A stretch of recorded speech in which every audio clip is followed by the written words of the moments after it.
Irani si wanyonge, usiku uliobadilisha taswira ya vita. Dunia iliamka na mshangao mkubwa. Wengi walikuwa wamezoea kusikia jina la Israel likitajwa kama taifa lenye jeshi lisiloweza kushindwa kirahisi. Wengine waliamini kwamba Iran ingeendelea kujificha nyuma ya maneno ya kisiasa bila kuthubutu kupambana wazi. Lakini usiku mmoja wa giza ulipoingia Mashariki ya Kati, simulizi hilo lilianza kubadilika. Usiku huo haukuwa wa kawaida. Anga lilikuwa kimya kwa muda mfupi. Kisha ghafla likaanza kutikiswa na sauti za ving'ora, milipuko na mwanga mkali uliokatiza giza la usiku. Ilikuwa ni ishara kwamba mapambano mapya yalikuwa yameanza. Watu wengi duniani walishangaa kuona jinsi Iran ilivyojitokeza kwa ujasiri mkubwa katika mgogoro huu. Kwa miaka mingi, Iran imekuwa ikitajwa kama taifa lenye vikwazo vingi vya kiuchumi na kisiasa. Mataifa makubwa yalidhani shinikizo hilo lingeifanya Iran iwe dhaifu, lakini ukweli ulioanza kujitokeza vitani ulionyesha picha tofauti kabisa. Kumbe nyuma ya ukimya wake kulikuwa na maandalizi makubwa, mipango ya muda mrefu na ari ya kupambana ambayo wengi hawakuitegemea. Mwanzo wa mapambano yasiyotegemewa.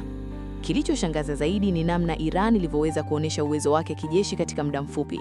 Wataalamu wa masuala ya kijeshi walikuwa wakitazama kwa makini, wakijiuliza swali moja muhimu: je, dunia ilikosea kumdharau mpinzani huyu? Makombora, drones na mbinu za kisasa za kivita zilianza kuonekana katika anga la Mashariki ya Kati. Hili lilikuwa jambo ambalo lilionyesha kuwa Iran haikuwa taifa lililobaki nyuma kiteknolojia kama ambavyo baadhi ya watu walivyodhani. Kwa wengi, tukio hilo lilikuwa kama ujumbe mzito kwamba taifa lililowekwa kwenye vikwazo kwa miaka mingi bado linaweza kusimama na kupigana kwa nguvu kubwa. Siri ya uvumilivu wa Iran. Mojawapo ya mambo yaliyowashangaza wachambuzi ni uvumilivu wa Iran. Kwa miaka mingi taifa hilo limepitia changamoto nyingi: vikwazo vya kiuchumi, shinikizo la kisiasa na vitisho vya kijeshi.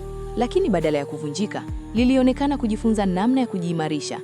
Wataalamu wengi wanaamini kuwa Iran imewekeza sana katika teknolojia za kijeshi na mbinu za mapambano zisizohitaji gharama kubwa, lakini zenye athari kubwa. Drones, makombora na mifumo ya kujilinda ni baadhi ya maeneo ambayo Iran imekuwa ikiimarisha kwa muda mrefu.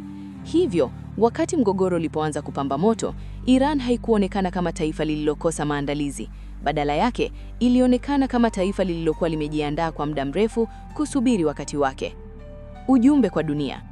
Mapambano haya yameleta mjadala mkubwa duniani. Baadhi ya watu wanaona tukio hili kama ushahidi kwamba nguvu ya taifa haipimwi tu kwa uchumi au ukubwa wa jeshi lake.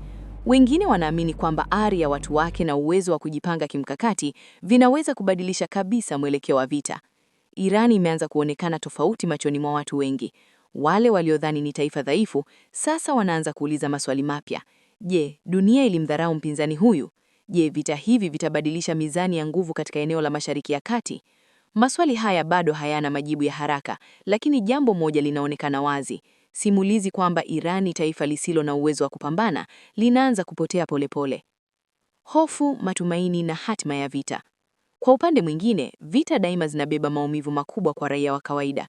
Wakati viongozi wanazungumza kuhusu ushindi na mikakati, wananchi wa kawaida ndio wanaobeba uzito wa hofu, kukimbia na kupoteza mali zao. Hii ndiyo sura halisi ya vita.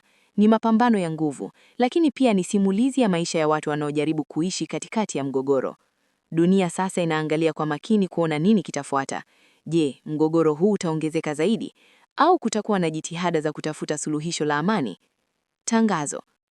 Unahitaji kufikisha ujumbe wako kwa watu wengi zaidi? Tunapokea matangazo ya biashara yako na pia tunatoa shauri wa saikolojia kwa changamoto mbalimbali unazopitia maishani. Kwa mawasiliano zaidi, 0763636363. Usisite kuwasiliana nasi ili kupata huduma bora. Hitimisho. Vita hivi vimefungua macho ya watu wengi duniani. Vimeonyesha kwamba mara nyingi nguvu ya taifa haionekani mpaka pale linapolazimishwa kuonesha uwezo wake.